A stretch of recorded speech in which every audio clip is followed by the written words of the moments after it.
नमस्कार, मैं श्री रुद्र स्वरूप सेवा संस्था की तरफ से आपका राष्ट्रीय बाल सनातनी वक्ता माधव पांडे। आज का विषय है गंगा नदी का परिचय।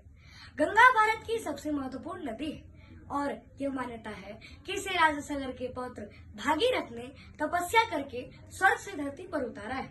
इसलिए गंगा को भागीरथी भी कहा जाता है तथा इसका नाम जहानवी, ब्राह्मी, विष्णुपदी और सुरसेरी भी है। गंगा हिमालयात में रहती, गंगा हिमालय से निकलती है और यह भारत और बांग्लादेश में कुल मिलाकर 2525 किलोमीटर की दूरी तय करती हुई उत्तराखंड में हिमालय से लेकर बंगाल की खाड़ी के सुंदरवन तक विशाल भूभाग को सींचती।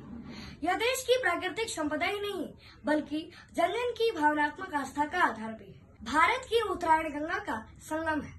100 फीट 31 मीटर की अधिकतम गहराई वाली यह नदी भारत में सबसे पवित्र नदी भी मानी जाती है तथा गंगा नदी की उपासना माँ और देवी के रूप में की जाती है। भारतीय पुराणों साहित्य अपने सौंदर्य और महत्व के कारण बार बार आदर के साथ वंदित गंगा नदी के प्रति विदेशी साहित्य में भी प्रशंसा किया गया है। गंगा और मंदिर दोनों ही समादृत हैं, परंतु मंदिर अपने ही देश में होते हैं तथा वे स्थिर रहते हैं, लेकिन गंगा हिमालय से निकलकर देश की दूरियों को पार करती हुई अबोध गति से समुद्र की ओर जा रही है जा रही है। गंगा कभी स्थिर नहीं रहती, वह हमेशा चलती रहती है। मंदिर के खुलने का समय रहता है। यदि आप समय पर मंदिर नहीं पहुँचे तो देवी देवताओं के दर्शन नहीं होंगे, परंतु गंगा के लिए समय की पाबंदी नहीं है।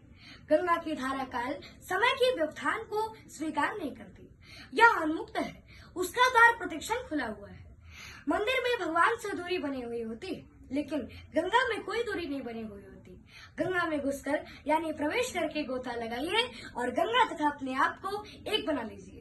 मंदिर का कथन है कि पहले स्नान करो, पवित्र बनो, तब मेरे पास आओ, जबकि गंगा का कथन है कि जैसा भी हो मेरे पास चले आओ, किसी भी पवित्रता की आवश्यकता नहीं है, मुझ में गोता लगाओ, पवित्र हो जाओ तथा पाप मुक्त हो जाओ। बर बोलिए गंगा मैया की जय।